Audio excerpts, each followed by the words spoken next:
నమస్తే, welcome to click TV. బులెటిన్ల ముందుగా headlines చూద్దాం. శ్రీకాళహస్తి ఆలయంలో స్వామివారి నిత్య కళ్యాణోత్సవ సేవ, నేత్రపర్వంగా స్వామి అమ్మవార్ల కళ్యాణం.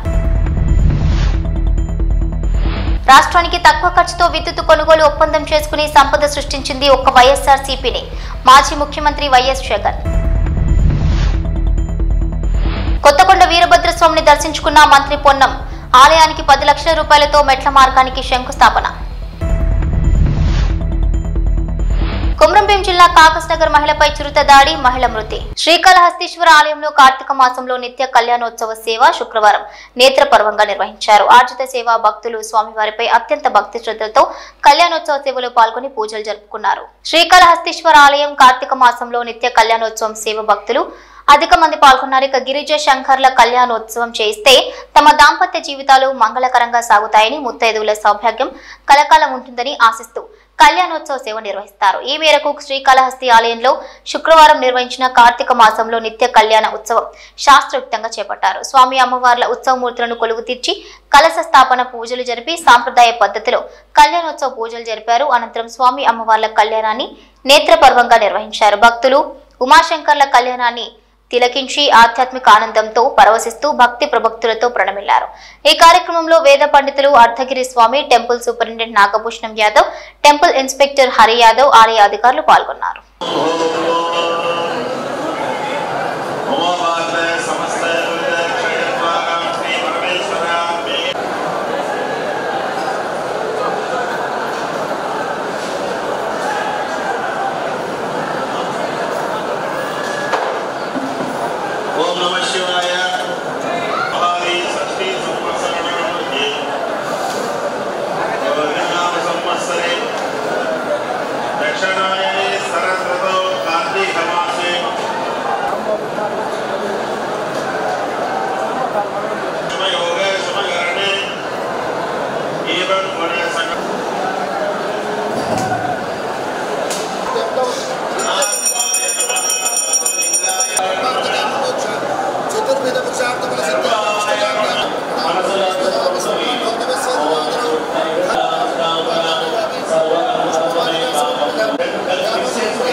కొనుగోలు అంశంపై కేంద్ర ప్రభుత్వ సంస్థ SCCI స్వయంగా రాష్ట్ర ప్రభుత్వానికి లేఖ రాసింది. ఈ మేరకు కేంద్ర ప్రభుత్వంతో ఏపీ ప్రభుత్వం చేసుకున్న విద్యుత్ కొనుగోలు ఒప్పందంలో రాష్ట్రానికి ప్రతి ఏటా 4,000 కోట్లకు పైగా విద్యుత్ కొనుగోలులో మిగులు లభించింది. ఇది వచ్చే 25 ఏళ్లలో రాష్ట్రానికి 1.5 లక్షల కోట్లు ఆదా చేయనుంది. రాష్ట్ర చరిత్రలో అతి తక్కువ ధరకు యూనిట్ విద్యుత్ కేవలం 2.49కే కేంద్ర ప్రభుత్వ సంస్థ SCCI విజ్ఞప్తి మేరకు కేంద్ర ప్రభుత్వ సంస్థతో ఒప్పందం చేసుకుంటే కూటమి ప్రభుత్వం వైఎస్ఆర్సీపీపై తప్పుడు ప్రచారం చేస్తోంది. ఇక రాష్ట్రానికి తక్కువ ఖర్చుతో విద్యుత్ కొనుగోలు ఒప్పందం చేసుకుని సంపద సృష్టించింది వైఎస్ఆర్సీపీ ప్రభుత్వం కాదా అని చెప్పగలరా అంటూ ప్రశ్నించారు YS Jagan. ₹2.49 ₹2.49 per unit. This is the cheapest power in the history of Andhra Pradesh.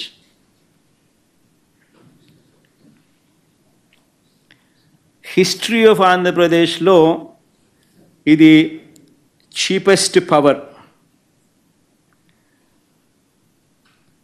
మూడో టేకవే ఇంకా అక్కడే ఉన్నాం మనం. ఇంక మూడో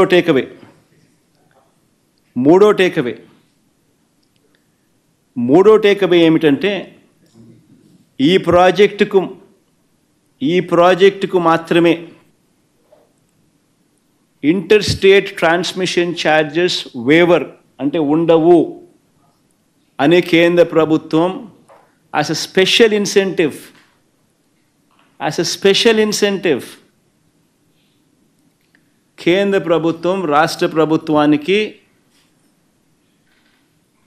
స్పెషల్ ఇన్సెంటివ్ ఇస్తూ లేఖలో మెన్షన్ చేయడం. నేను ఇవాళ మిమ్మల్ని అందరినీ కూడా అడుగుతా ఉన్నా, సంపద సృష్టి అంటే ఏమిటి అని. ఇంకొక ఎగ్జాంపుల్ కూడా చెప్తాం మీకు సంపద సృష్టి మీద. ఒకసారి గమనిస్తే average cost of procurement in Andhra Pradesh ఎంత అని చెప్పి ఒకసారి చూస్తే ₹5.10. మనకు 17,000 మిలియన్ యూనిట్స్ 17,000 మిలియన్ యూనిట్స్ మనకు ₹2.49కే మనకు కేంద్ర ప్రభుత్వం ఇవ్వడానికి ముందుకొచ్చింది. అంటే ₹5.10 నుంచి ₹2.49కు అంటే ₹2.60 పర్ యూనిట్ సేవింగ్. ఉజ్జాయింపుగా చెప్తాను, ₹2.61 కరెక్ట్గా చెప్పాలంటే. మాస శివరాత్రి సందర్భంగా భీమదేవరపల్లి మండలం కొత్తకొండ వీరభద్రస్వామి వారికి రవాణా మరియు బీసీ సంక్షేమ శాఖ మంత్రి పొన్నం ప్రభాకర్ కోడెమొక్కులు చెల్లించుకుని ప్రత్యేక పూజలు చేశారు. కొత్తకొండలో కొండపైన ఉన్న పురాతన వీరభద్రస్వామి ఆలయానికి 10 లక్షల రూపాయలతో మెట్ల మార్గానికి శంకుస్థాపన చేశారు. తర్వాత కొత్తకొండలో నూతన పల్లె దవాఖానను ప్రారంభించారు. మంత్రి మాట్లాడుతూ ఈ రోజు మాస శివరాత్రి సందర్భంగా భద్రకాళి సమేత వీరభద్రస్వామి ఆశీర్వాదం తీసుకోవడం జరిగింది. తెలంగాణ రాష్ట్రం అన్ని రకాలుగా అభివృద్ధి చెందాలని, మంచి వర్షాలతో ప్రకృతితో వ్యవసాయం, పరిశ్రమలు, ఆర్థిక ఇబ్బందులు లేకుండా రాష్ట్ర ప్రజలకు అన్ని రకాలుగా ప్రయోజనాలు కలగాలని, ప్రజలు ఆయురారోగ్యాలతో సుఖ సంతోషాలతో ఉండాలని ఆ దేవుడిని కోరుకున్నారు. ఇక ప్రభుత్వం తరపున అనేక రకాల కార్యక్రమాలు చేపడుతున్నామని, ఇప్పటికే 2 లక్షల రూపాయల వరకు రుణమాఫీ జరిగింది. కుటుంబ నిర్ధారణ పూర్తయి 2 లక్షలలోపు రుణమాఫీ ఉన్నవారు 4 లక్షల మందికి రేపు రుణమాఫీ జరుగుతుంది. ప్రభుత్వం ఉచిత ఆర్టీసీ బస్సు, 200 యూనిట్ల ఉచిత విద్యుత్, 500కి గ్యాస్ అందిస్తుంది. నియోజకవర్గానికి 3,500 ఇందిరమ్మ ఇళ్ల ఎంపిక జరుగుతోంది. త్వరలోనే రేషన్ కార్డులు వస్తాయని అన్నారు. మాస శివరాత్రి సందర్భంగా శ్రీ భద్రకాళి సమేత శ్రీ కొత్తకొండ వీరభద్ర స్వామి గారి ఆశీస్సులు తీసుకొని తెలంగాణ రాష్ట్రం అన్ని రకాలుగా అభివృద్ధిలోకి రావాలని, వర్షం, ప్రకృతి, వ్యవసాయం, పరిశ్రమ, వృత్తి అన్ని రకాల ఆర్థికపరమైన ఇబ్బందులు లేకుండా రాష్ట్ర ప్రజలకు అన్ని రకాల ప్రయోజనాలు కలగాలని, అందులో హుస్నాబాద్ ప్రాంతానికి అందరూ కూడా సుఖ సంతోషాలతో ఉండాలని ఆ భగవంతునికి అన్ని రకాల పూజలు, ప్రార్థనలు చేసినాం. పూజలకు, ప్రార్థనలకే పరిమితం కాకుండా ప్రభుత్వం తరఫున అనేక కార్యక్రమాలు తీసుకొని ఈరోజు ముందుకు పోతా ఉన్నాం. 2 లక్షల రూపాయల రుణమాఫీకి సంబంధించి కూడా ఏదైతే ఒక ఫ్యామిలీ గ్రూపింగ్ ఉందో ఆ గ్రూపింగ్ చేసినటువంటి 4 లక్షల మందికి కూడా రేపు 30వ తారీఖు నుంచి 2 లక్షల రూపాయల రుణమాఫీ జరుగుతూ ఉంది. 2 లక్షల పై వాళ్లకు షెడ్యూల్ ఇచ్చి తొందరలోనే దాన్ని కూడా తీసుకోవడం జరుగుతుంది. 200 యూనిట్ల ఉచిత విద్యుత్ కావచ్చు, ఉచిత బస్సు కావచ్చు, తొందరలోనే గ్రామ వారీగా ఇందిరమ్మ ఇండ్ల ఎంపిక కావచ్చు, రేషన్ కార్డుల పంపిణీ కావచ్చు, ఇవన్నీ కూడా జరగబోతా ఉన్నాయి. ఈ సందర్భంలో చిన్న చిన్న అంశాలకు సంబంధించి తప్పకుండా వాటి పట్ల కూడా ప్రభుత్వం చాలా అప్రమత్తంగా ఉన్నది. ఈ సందర్భంలో రాష్ట్రంలో బాధ్యులు గల అధికారులు ఎవరైతే దీనికి సంబంధించినటువంటి పర్యవేక్షణ చేయాలో హాస్టల్ లోపల అక్కడక్కడ ఫుడ్ పాయిజన్ అయి ఇబ్బంది జరుగుతున్న పరిస్థితులల్లో నిన్ననే ఒక కొత్త కమిటీ వేసాం, ఫుడ్ సేఫ్టీ కమిటీ అని. అది మండల స్థాయిలో ఉంటుంది, జిల్లా స్థాయిలో ఉంటాయి. ఎక్కడైనా ఏదైనా గురుకుల లేదా రెసిడెన్షియల్ హాస్టల్స్లలో ఫుడ్ పాయిజన్ లాంటి పరిస్థితి ఏర్పడితే ఆ సంబంధిత అధికారులు బాధ్యులవుతారు. ప్రభుత్వం తరఫున అన్ని రకాల చర్యలు తీసుకుంటా ఉన్నాం. మెస్ ఛార్జీలు పెంచారు, కాస్మెటిక్ ఛార్జీలు పెంచారు, అక్కడ ఉండబడేటువంటి మౌలిక సదుపాయాలను కలిగిస్తా ఉన్నాం. పంచాయతీరాజ్ తరఫున ఈజీఎస్కు సంబంధించిన అన్ని రకాల ఆ స్కూల్ యొక్క పరిసర ప్రాంతాలు శుభ్రంగా ఉండేలా ఈజీఎస్ కింద పనిచేయమని కూడా ఆదేశాలు ఇచ్చినాం. జిల్లా కలెక్టర్లు లేదా ఇతర జిల్లా స్థాయి అధికారులందరూ కూడా, ప్రజాప్రతినిధులు కూడా ఖచ్చితంగా ఈ హాస్టల్ సందర్శన చేయాలి అధికారులతో పాటు అని చెప్తా ఉన్నాం మా ప్రభుత్వం, మా ముఖ్యమంత్రి గారు. సో వీటి పట్ల ప్రత్యేక శ్రద్ధ తీసుకొని నేను కూడా ఒక బ్యాక్వర్డ్ క్లాస్ వెల్ఫేర్ మినిస్టర్గా నేను అందరికీ విజ్ఞప్తి చేస్తున్నా. ఇది ఒక సామాజిక బాధ్యత. పిల్లలు తల్లిదండ్రులను వదిలిపెట్టి మీ సంరక్షణలో పెరుగుతున్నటువంటి వాళ్ళను మన పిల్లల్లాగా చూసుకునేటువంటి బాధ్యత ఆయా పాఠశాలలో పనిచేస్తున్నటువంటి టాప్ టు బాటం ఉద్యోగులందరిది. ఎక్కడ నిర్లక్ష్యం వహించినా ప్రభుత్వం ఉపేక్షించదు, తగిన చర్యలు తీసుకుంటుందనే మాట ఈ సందర్భంగా మనం చేస్తున్నాం. రాజకీయానికి వస్తే ఇలా దీక్షా దివస్ పేరు మీద టీఆర్ఎస్ పార్టీ చేస్తూ ఉన్నది. సంతోషం. దీక్షా దివస్ మీకు తెలుసు, దీక్షా దివస్లో నిరాహార దీక్ష విరమింపు చేస్తే ఆ కాడిని విద్యార్థులు, ఉస్మానియా విద్యార్థులు ఎత్తుకున్నారు. మళ్ళా నేను ఇలా ఈ దినం రోజు రాజకీయంగా ఎక్కువ విమర్శలు చేయదలుచుకోలేదు, కానీ ఒకసారి ఆత్మవిమర్శ చేసుకోండి. మేము తెలంగాణ ఎంపీలుగా తెలంగాణ సాధనలో ఏ పాత్ర పోషించినామో, తెలంగాణ ఇవ్వాలనే దృఢ సంకల్పంతో ఒకవేళ సోనియా గాంధీ గారు లేకుండా ఉంటే తెలంగాణ రాష్ట్రం ఏర్పడేదా ఒకసారి ఆలోచన చేసుకోవాలి. అటువంటి సోనియా గాంధీ గారిని పట్ల కృతజ్ఞులుగా కాకుండా కృతజ్ఞతలుగా ఉండేటువంటి ప్రయత్నం చేయండి అన్ని రాజకీయ పార్టీలు. మరి ఈ రోజు పరిస్థితులలో భారతీయ జనతా పార్టీ నాయకత్వం కూడా మరొకసారి జవాబు చెప్పాల్సిన అవసరం ఉన్నది. తెలంగాణ రాష్ట్ర ఏర్పడినటువంటిది దీర్ఘకాలిక ప్రజల ఆకాంక్ష. ఈ తెలంగాణ సాధించుకోవాలని అనేక మంది ప్రాణాలు అర్పించినారు. తెలంగాణ సాధన కొరకు ఒక దశాబ్దాల కాలంగా పోరాటం జరిగింది.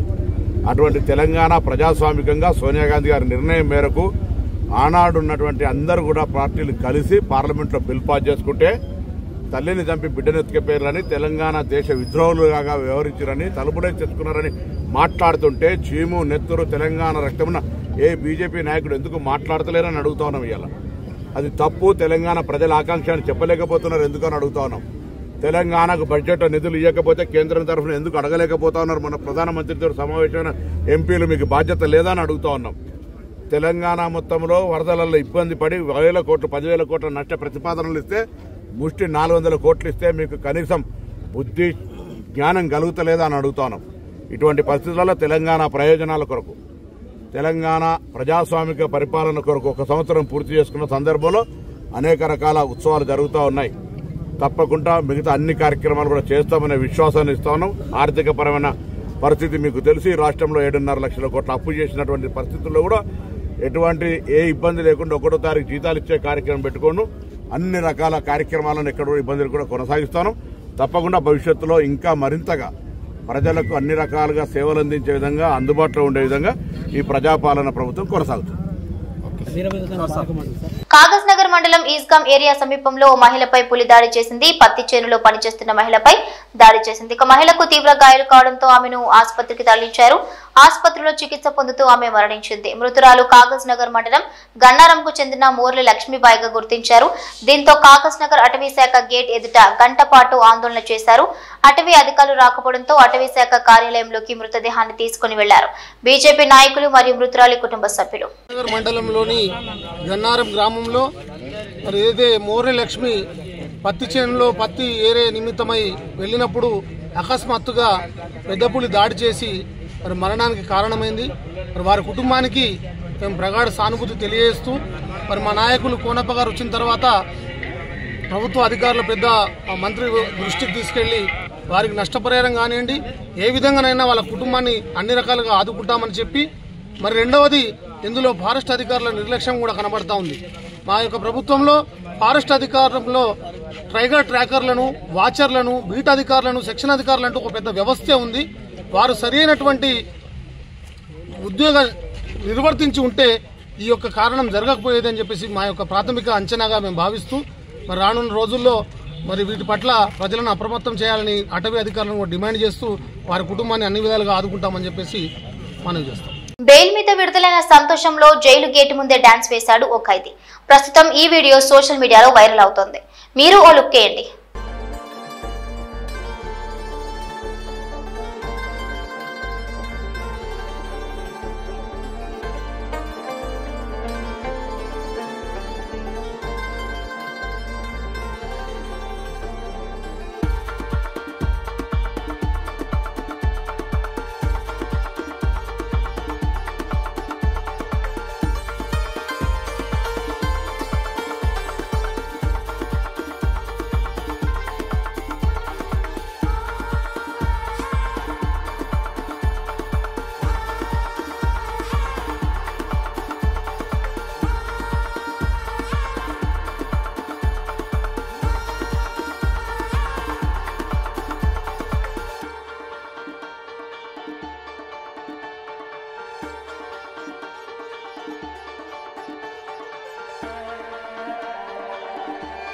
డ్రగ్స్ కు వ్యతిరేకంగా తెలంగాణ ప్రభుత్వం చేస్తున్న కృషికి మద్దతుగా అల్లు అర్జున్ ఓ వీడియోను రిలీజ్ చేశారు. ఇటీవల పెద్ద సినిమాలకు టికెట్ రేట్లు పెంచాలంటే ఆ cinema hero anti drugs video ఒకటి చేసి ఇవ్వాలని తెలంగాణ సీఎం రేవంత్ రెడ్డి ప్రకటించిన విషయం తెలిసిందే.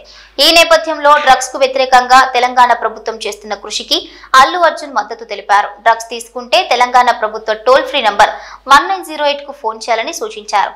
ఈ మేరకు బన్నీ స్పెషల్ వీడియో షేర్ చేశాడు. నమస్తే.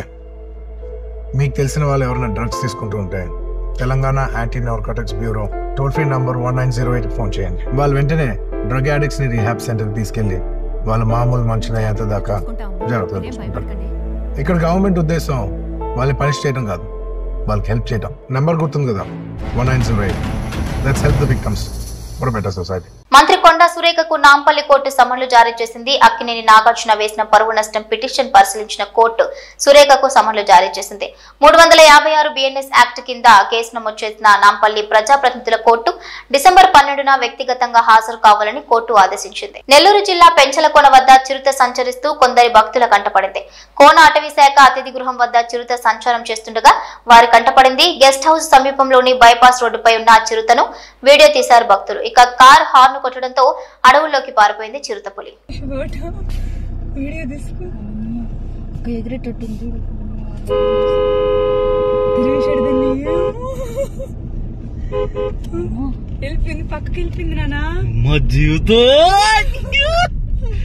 ఏపీ నుంచి పూణేకు తరలి వెళ్తున్న 53 లక్షల విలువ చేసే గంజాయిని భద్రాచలం ఆర్టీఓ చెక్పోస్ట్ వద్ద పట్టుకున్నారు.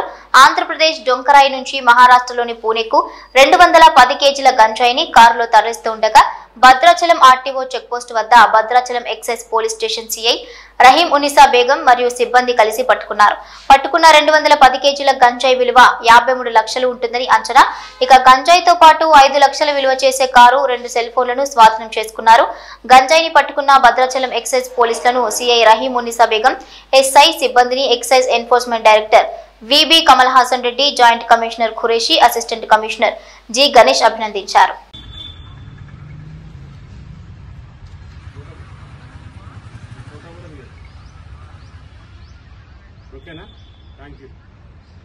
ఫెంగల్ తుఫాన్ ప్రభావంతో తమిళనాడులోని పలు ప్రాంతాల్లో వర్షాలు పడుతున్నాయి. వర్ష ప్రభావాన్ని ఎదుర్కోవడానికి సిద్ధంగా ఉన్నామని ప్రజలు ఇంటి నుంచి బయటకు వెళ్లేటప్పుడు జాగ్రత్తలు తీసుకోవాలని సీఎం స్టాలిన్ కోరారు. వర్షాల నేపథ్యంలో తిరుచి, నాగపట్నం, తంజావూరు, తిరువరూర్ తదితర ప్రాంతాల్లో నేడు స్కూళ్లు, కాలేజీలకు సెలవును ప్రకటించారు. ఈ నెల 29 వరకు మత్స్యకారులు వేటకు వెళ్లొద్దని అధికారులు ఆదేశించారు.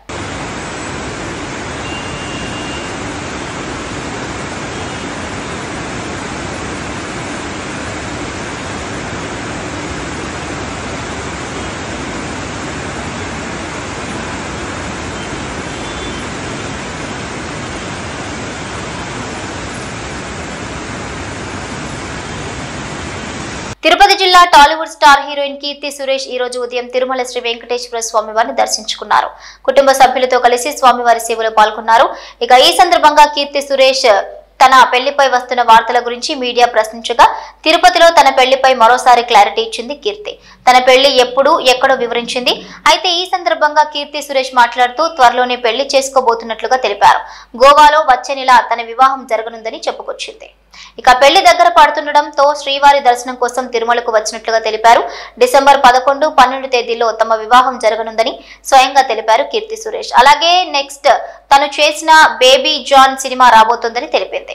ఇకపోతే తన చిన్ననాటి స్నేహితుడైన యాంటోనీతో చాలా కాలంగా ప్రేమలో ఉంది ఈ భామ. దాదాపు 15 ఏళ్ల రిలేషన్ లో ఉన్న కీర్తి పెద్దలను ఒప్పించి వచ్చే నెల గోవాలో వివాహం చేసుకోబోతుంది.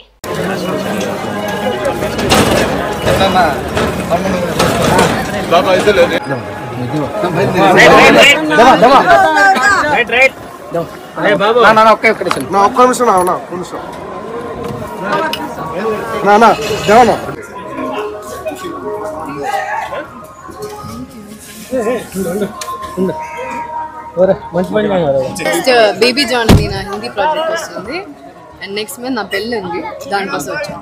ఎక్కడ మేడం పెళ్ళి? ఎక్కడ? గోవాలో.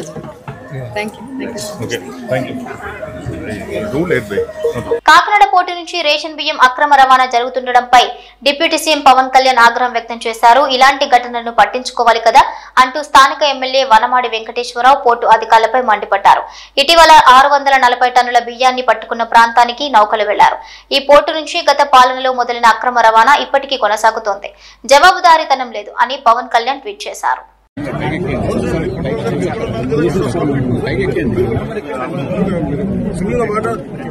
కూర్చొని ఏం మాట్లాడడం అక్రమ రవాణా జరుగుతున్నాయమ్మా, మీరు కూడా కాకుంటే ఎట్లా?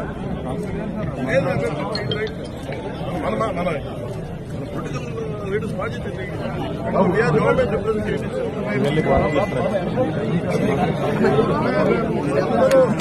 ఫైట్ చేసింది, కొట్లాడింది అక్రమ రవాణా బియ్యం ఉన్నది.